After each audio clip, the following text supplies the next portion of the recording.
Isu keretakan rumah tangga Arya Saloka dan Putri Anne memang telah lama bergulir. Ya, hubungan keduanya dikabarkan memanas setelah Arya Saloka membintangi salah sinetron bersama Amanda Manopo. Bahkan tak sedikit yang menuding jika Amanda Manopo menjadi penyebab keretakan rumah tangga Arya Saloka dan Putri Anne. Dan baru-baru ini, setelah beredar isu jika Putri Anne telah resmi bercerai dengan Arya Saloka, Putri Anne dituding kena mental gegara sosok orang ketiga yang membuat rumah tangganya dengan Arya Saloka hancur. Maka inilah 5 kondisi mental Putri Anne diungkap pakar versi Cumi Top 5. Kehidupan rumah tangga Putri Anne dan Arya Saloka masih terus menjadi sorotan publik. Terlebih belakangan ini, Putri Anne kerap menampilkan hal-hal yang tak terduga, hingga membuat publik menduga jika psikologis Putri Anne sudah terganggu lantaran rumah tangganya dengan Arya Saloka hancur. Diketahui sebelumnya, faktor penyebab keretakan rumah tangga mereka adalah lantaran hadirnya orang ketiga. Dan sosok Amanda Manopo lah yang kerap disangkut pautkan dengan Arya Saloka dan Putri Anne. Ya, tak sedikit yang menuding adanya cinta segitiga di antara mereka sebelum isu perceraian Arya Saloka dan Putri Anne merebak. Lantas benarkah kondisi mental Putri Anne yang diduga tengah hancur lebur itu gegara kehadiran Amanda Manopo? Bagaimanakah kacamata dari pakar kesehatan mental mengenai praduga tersebut? Namanya perceraian itu menyayat itu pasti ya. Ada luka batin tuh pasti. Cuman kan luka batin ini akan menjadikan mental block atau terkena mental itu ada tolak ukurnya nih, ada indikatornya. Satu di mana jadi gini, dari kejadian itu, dari divorce itu, dia ini secara SDM makin bermutu atau makin turun mutunya kan gitu, benar nggak? Jadi kalau memang dulu kok seperti ini, sekarang seperti ini, oke, berubah, tidak ada masalah. Tapi dalam perubahan itu dia makin downgrade atau upgrade, itu yang jadi tolak ukur. Jadi kalau memang gini ya, enggak, gue nggak kena mental kok, gue biasa aja, gue bisa move on. Tapi dalam kondisi batinnya kayak nggak tenang, dia merasa gampang nggak nyaman, mungkin gampang sensitif, atau dia bikin suatu hal yang biasanya nggak akan terjadi di personal dia, tapi ini dilakukan. Nah itu biasanya udah kena mental itu. Meskipun dia ngomong enggak, aku fine aja, aku nggak ada masalah, aku nggak ada efek dari itu, aku bahagia. Tapi dalam konteks ini dia punya perilaku yang nggak biasa dia lakukan, terus dia akan melakukan itu, atau suatu hal yang mungkin perubahannya signifikan, itu sebenarnya kena mental. Karena dia ditinggal selingkuh, ada yang memang secara vulgar dia ngomong secara saya nggak suka dengan pribadi kamu, kan macam-macam ya. Ada yang divorce itu kasusnya pengen punya momongan dalam hal ini ya. Jadi dampaknya juga akan macam-macam. Tapi bisa diambil ada indikator di situ ya. Contoh dalam hal ini kan masalah perselingkuhan ya.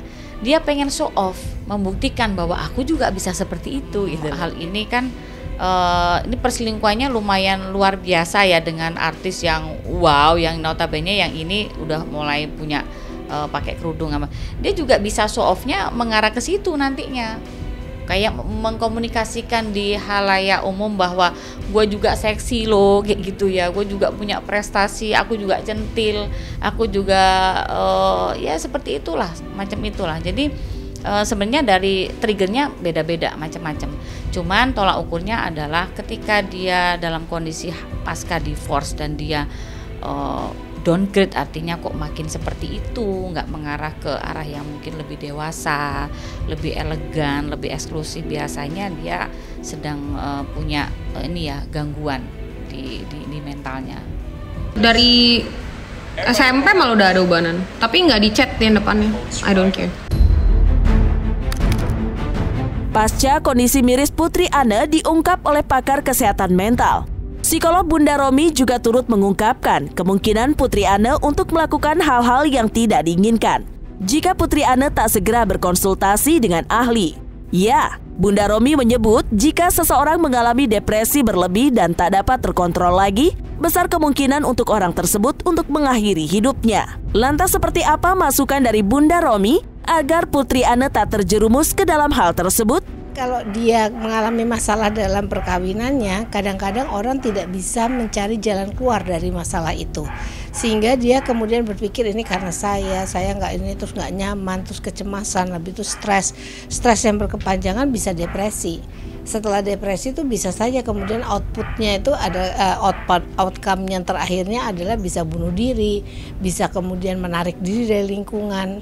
Bentuknya tuh bisa bermacam-macam.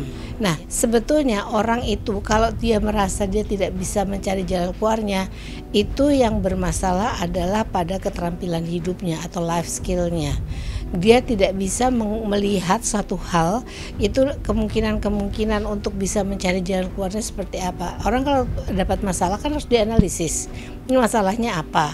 Kemudian setelah dianalisis dia mencoba melihat untuk apa sih yang bisa saya lakukan.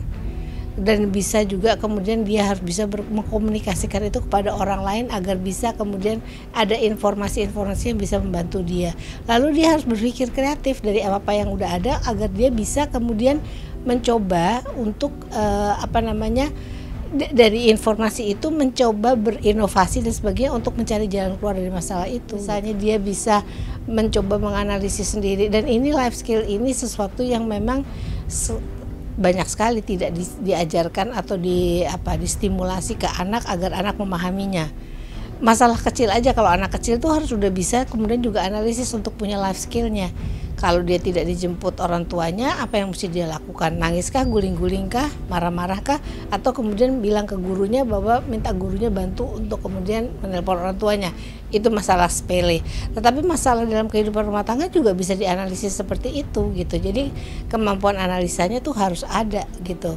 Nah, kalau saya lihat di dalam kehidupan kita selama ini itu kadang-kadang tidak diberikan kepada anak remaja kita dan sebagainya, sehingga pada satu titik kadang-kadang tidak bisa memecahkan masalahnya.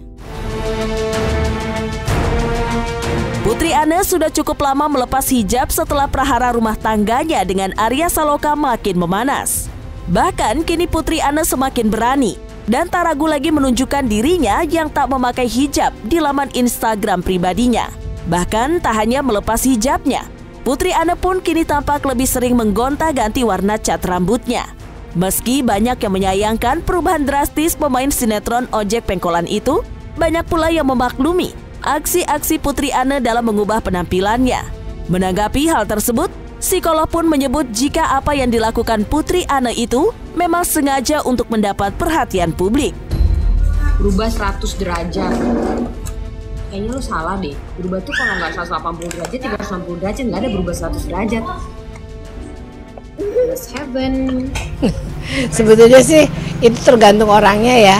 Tapi intinya adalah kalau orang menikah, dia merubah dirinya yang tadinya apa, kemudian menjadi apa, berubah dalam hal penampilan dan sebagainya. Jangan karena pasangan kita. Tapi berubah itu harus lebih karena sesuatu yang lebih mendalam. Dari tidak pakai hijab menjadi pakai hijab itu karena Allah. Jadi betul-betul karena sesuatu yang memang dia yakini. Jangan karena suami, karena kalau bergantung sama suami atau kepada istri yang kemudian itu belum tentu akan langgeng dan abadi. Nah, kalau misalnya setelah itu dia berubah lagi, sama aja. Sebetulnya gini ya, mau dirubah luarnya, appearance-nya seperti apa, performance-nya seperti apa, kalau hatinya nggak tenang, itu akan pengen berubah lagi gitu. Sama kayak orang yang nggak satisfied tuh puas dengan apa yang dia punya sekarang atau dia miliki atau dia lakukan sekarang kayak gitu. Jadi itu yang kemudian membuat seseorang kemudian mencoba untuk merubah dirinya atau apa dia pikir dengan begitu akan membuat dia senang. Pasca menampilkan kehidupannya semenjak tak bersama Arya Saloka, Putri Anne memang kerap menjadi perbincangan publik. Pasalnya, beberapa waktu belakangan, Putri Anne kerap menuaikan kontroversi melalui setiap unggahannya di sosial media. Ya, seperti diketahui, beberapa waktu lalu viral video Putri Anne yang diduga tengah mabuk bersama seorang pria dan juga video Putri Anne yang tampak mencium mesra pria lain. Lantas seperti apa respon Putri Anne yang panen hujatan netizen? Dan seperti apa pandangan psikolog atas aksi kontroversi yang dilakukan Putri Anne? Itu kan nanti suruh colok mata lu, jangan suka diem deh. Kalau mau baik bacot jangan bacotin. Setiap orang itu punya cara atau mekanisme untuk mengekspresikan suasana hatinya, isi kepalanya. Nah, bagaimana cara mengekspresikan itu tergantung pembelajaran, bagaimana yang dia kenal, apa yang dia pelajari dalam hidup, begitu ya. Acuan-acuan dalam sistem normanya, nah itu seperti apa?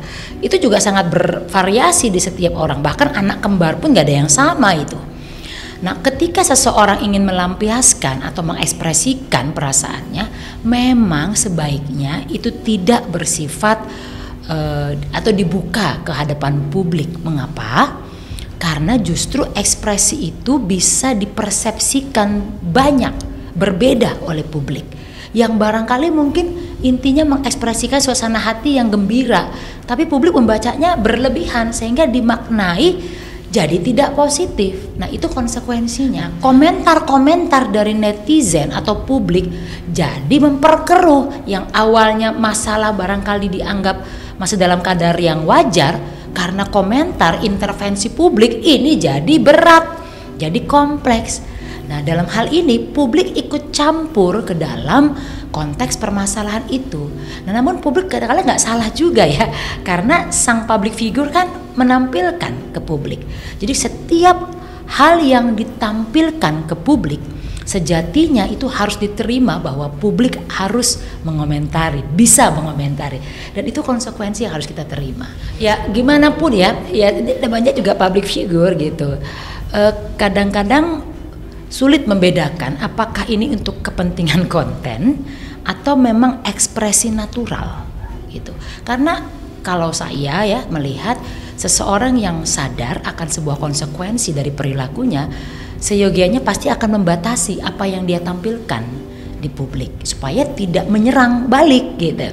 Nah, namun kalau itu dibiarkan terbuka, ya ada kemungkinan lain memang itu untuk kepentingan branding misalnya ya, atau untuk menjadi viral misalnya, atau memang ada hal-hal di belakang yang berkaitan juga dengan permasalahan kondisi mental dan sebagainya. Nah, itu yang harus dipastikan nanti melalui pengukuran psikologi. Harus ada pengukuran psikologis valid yang akan membuktikan kondisi apa sebenarnya yang sedang terjadi pada yang bersangkutan. Jadi dengan pengukuran itu bisa akan dilihat faktor-faktor apa yang menjadi pemicu atau faktor-faktor apa yang menyertai keadaannya sekarang yang memunculkan perubahan perilakunya. Jadi sah gitu ya, ada dasarnya untuk bisa membuat sebuah penilaian.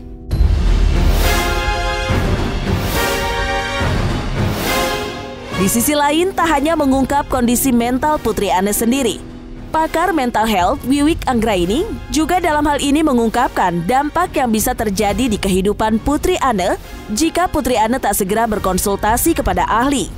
Ya, menurut Wiwik Anggraini, kondisi yang dialami Putri Anne saat ini bisa juga mempengaruhi kehidupan putra-putrinya. Oke, dalam hal ini memang putra-putrinya ya, ini akan mengalami mungkin belum gangguan ya, tapi dengan pengalaman saya mendampingi kasus-kasus divorce, ini akan mengkhawatirkan seorang praktisi tentunya seperti kami ini, bahwa ini jangan sampai bergulir panjang. Artinya kalaupun ada konflik, makanya saya bilang bahwa keputusan untuk bercerai itu alangkah baiknya dengan baik-baik saja. Artinya bukan baik-baik itu tidak kok kenapa divorce karena baik-baik, bukan, karena kesadaran dari dua belah pihak ini menurut saya kalau baik-baik saja itu akan membantu.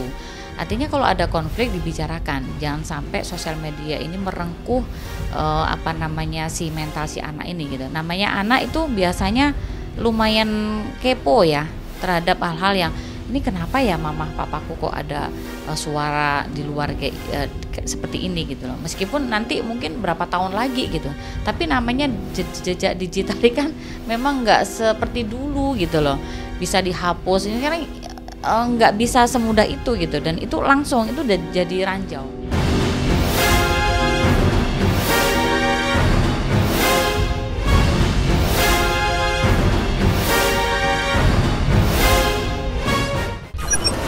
1, 2, 3, 4.